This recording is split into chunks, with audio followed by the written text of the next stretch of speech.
Yes, hello guys. Magandang umaga po sa ating lahat. So, welcome po sa ating vlog.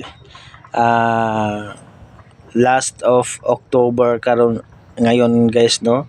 So, October 31, 2024.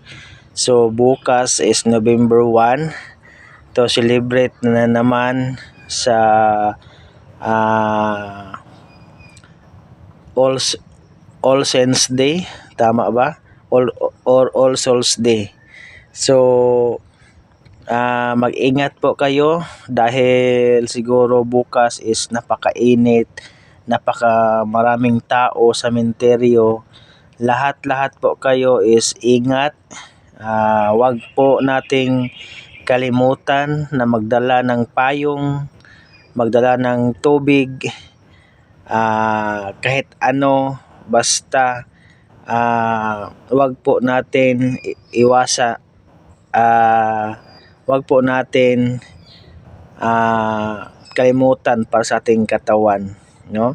So, mag-ingat po din. So, wag po kayong magdala ng mga matutulis ng bagay para tuloy-tuloy po ang pagpunta ninyo sa sementeryo. Siguro ko is napaka maraming pulis bukas, no?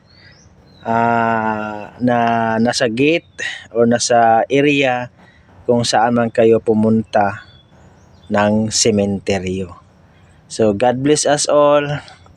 Wag po nating kalimutan ang tubig, payong, panyo, at iwanan yung mga matutulis ng mga bagay kasi bawal yan na dalhin natin during sa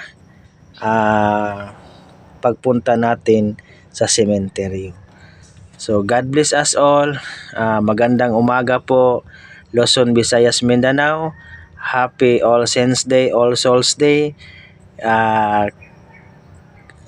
Kanatong tanan kung sa Bisaya pa. No? Bye-bye. God bless.